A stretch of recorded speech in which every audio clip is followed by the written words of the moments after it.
जय श्री राधे कृष्ण। आज की कथा श्रीमद् भागवत महापुराण के प्रथम स्कंद के अंतिम अध्याय से ली गई है। कथा राजा परीक्षित से जुड़ी हुई है। किस प्रकार पृथ्वी पर कलयुग का आगमन हुआ। कथा कुछ इस प्रकार है। राजा परीक्षित जो पांडुपुत्र अर्जुन के पौत्र अभिमन्यु एवं उत्तरा के पुत्र और जन्मेजय के पिता थे। राजा परीक्षित एक समय पांडुपुत्रों के स्वर्ग गमन के बाद पृथ्वी पर दिग्विजय के लिए विचरण कर रहे होते हैं। विचरण करते करते कुछ ही दूरी पर उन्हें एक व्यक्ति दिखाई देता है जो केवल एक टांग वाले बैल और एक गाय को एक डंडे से बहुत बुरी तरह पीट रहा होता है। राजा परीक्षित जो अपने रथ पर सवार होते हैं अत्यंत क्रोधित होते हैं कि मेरे राज्य में ऐसे दुर्बल निर्बल पशुओं पर कौन है यह मनुष्य जो राजा रूपी वेश धारण कर कर इनके ऊपर इतने अत्याचार कर रहा है। वह अपने रथ से उतरकर उनके पास जाते हैं। वह अत्यंत क्रोध में धनुष बाण उठाए उस व्यक्ति को जिसने राजा वेश धारण किया था उसका वध करने के लिए तैयार हो जाते हैं। वह पुरुष अत्यंत घबरा जाता है और वह अपनी वास्तविक रूप में उनके समक्ष आ जाता है एवं वह साक्षात कलयुग होता है जो काल चक्र के प्रभाव से उन निर्बल दुर्बल जानवरों पर अर्थात एक टांग वाले बैल और उस गाय के ऊपर अत्याचार करता है। वह राजा परीक्षित के चरणों में गिरकर उनसे क्षमा मांगता है। उसे क्षमा करने से पहले राजा परीक्षित उस बैल से पूछते हैं कि तुम्हारी 3 टांगे ना होने का क्या कारण है। उत्तर में वह बैल बताता है कि सतयुग में 4 चरण हैं, दया तपस्या पवित्रता एवं सत्य।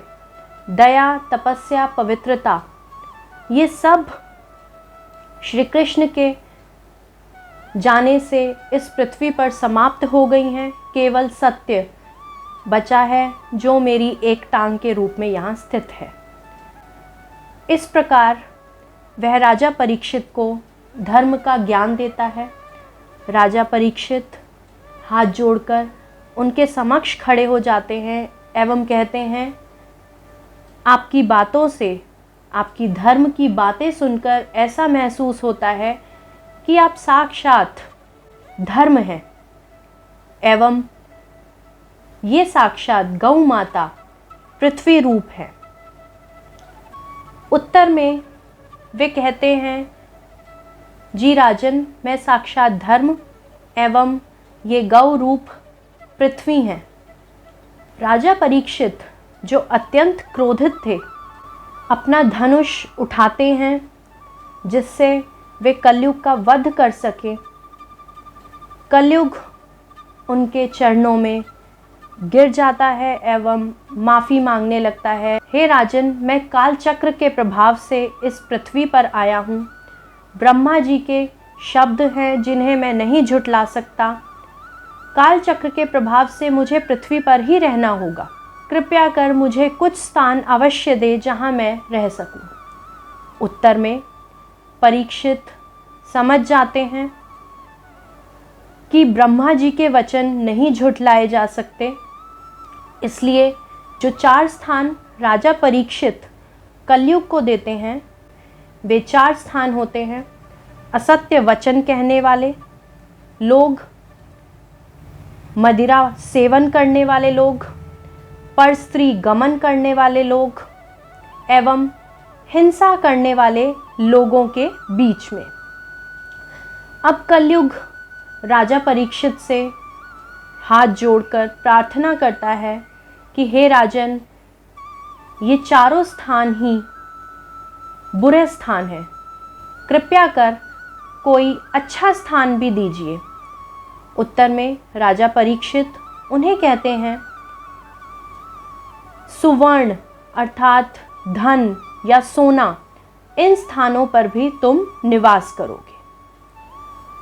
इस प्रकार कलयुग जैसे ही सुनता है वह अत्यधिक प्रसन्न हो जाता है एवं सूक्ष्म रूप से राजा परीक्षित, जिन्होंने सुवर्ण यानी कि सोने का मुकुट धारण किया होता है, उस मुकुट पर जाकर विराजमान हो जाते हैं। अब दिग्विजय के बाद राजा परीक्षित वन में शिकार के लिए जाते हैं। कुछ दूरी पर उन्हें हिरणों का कुछ झुंड दिखाई देता है, परंतु वह झुंड अत्यधिक दूर था, राजा का पहुंचना वहां तक असंभव था और राजा परीक्षित को अत्यधिक प्यास लगी होती है। वह निकट कोई भी तालाब, कोई भी कुआं नहीं पाते। वह पास में ही क्या पाते हैं कि एक आश्रम है। वे सोचते हैं कि अवश्य इस आश्रम में जाकर उन्हें पानी मिलेगा। वह उस आश्रम में जाते हैं। वह देखते हैं उस आश्रम में एक ऋषि घोर तपस्या में लीन होते हैं। यहीं पर कलयुग सोचता है, क्यों ना अपना प्रभाव यहीं दिखाया जाए, क्योंकि वह राजा के अर्थात राजा परीक्षित के सर पर मुकुट में, सुवर्ण मुकुट में विराजमान था। राजन 3-4 बार ऋषि मुनि से पानी के लिए आग्रह करते हैं।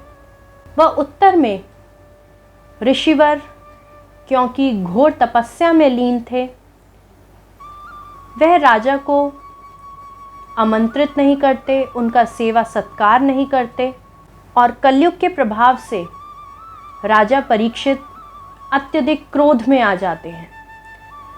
वह निकट एक मरे हुए सांप को देखकर उसे अपने तीर से उठाकर ऋषि के गले में डाल देते हैं। यह सारा वृतांत दूर खड़ा एक छोटा सा बालक देखता है।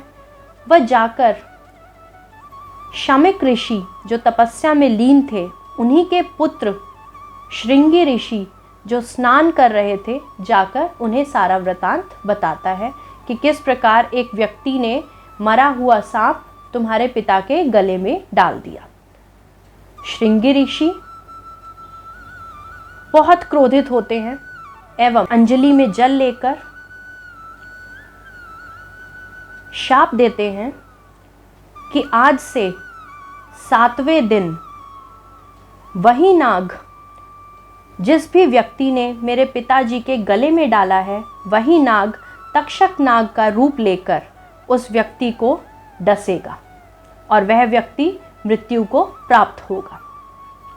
यह श्राप देकर वह अपने आश्रम की तरफ बढ़ता है। वह आश्रम में जाकर देखता है कि किस प्रकार उसके पिताजी तपस्या में लीन हैं और उनके गले में मरा हुआ सांप है। वह ज़ोर से चिल्लाता है। पिताजी की तपस्या भंग होती है। पिताजी तपस्या से उठकर कुछ कहते इससे पहले ही वे अपने गले में मरा हुआ सांप देखकर उस सांप को उठाकर दूर फेंकते हैं। वह अब अपने पुत्र से पूछते हैं कि पुत्र क्या हुआ, तुम क्यों चिल्लाए, तुम क्यों परेशान हो।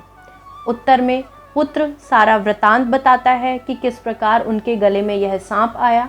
यह भी कहता है कि उस व्यक्ति को मैंने श्राप दिया है कि आज से 7 दिन बाद तक्षक नाग द्वारा उस व्यक्ति को अपनी मृत्यु प्राप्त होगी। ऋषि मुनि जो अत्यधिक ज्ञानी थे, वह अपने ज्ञान से भांप लेते हैं कि मेरे पुत्र ने स्वयं राजा परीक्षित को यह श्राप दिया है।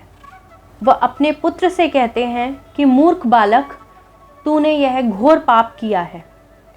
वही राजा हमारा भरण पोषण करते हैं, प्रजा पालक हैं, उन्हें तुमने किस प्रकार शापित किया। अब राजा परीक्षित महल में जाकर जैसे ही अपना मुकुट उतार कर रखते हैं, वह शयन कक्ष की ओर बढ़ते हैं, क्योंकि उनके मुकुट पर, स्वर्ण मुकुट पर कलयुग का प्रभाव था। मुकुट उतारते ही कलयुग का प्रभाव खत्म हो जाता है। वह राजा परीक्षित सोच में पड़ जाते हैं कि आज उन्होंने बहुत गलत किया। वह प्रतिज्ञा लेते हैं कि मैं गंगा तट पर जाकर तपस्या करूंगा और अपने पापों से मुक्ति पाऊंगा। गंगा तट पर जाकर वहाँ उन्हें कुछ ऋषिवर मिलते हैं। परीक्षित जाकर उन ऋषि मुनि से अपने पाप का निवारण पूछते हैं। उत्तर में वहाँ जितने भी ऋषिवर थे वे सब लोग कहते हैं कि शुकदेव जी यहाँ पधारने वाले हैं एवं वे भागवत कथा कहेंगे और उनकी भागवत कथा से राजन आपको मोक्ष की प्राप्ति होगी। तो इस प्रकार शुकदेव जी ने 7 दिन राजा परीक्षित को भागवत कथा सुनाई और अंत में राजा परीक्षित को मोक्ष की प्राप्ति हुई। इस प्रकार पृथ्वी पर कलयुग का आगमन हुआ। जय श्री राधे कृष्ण।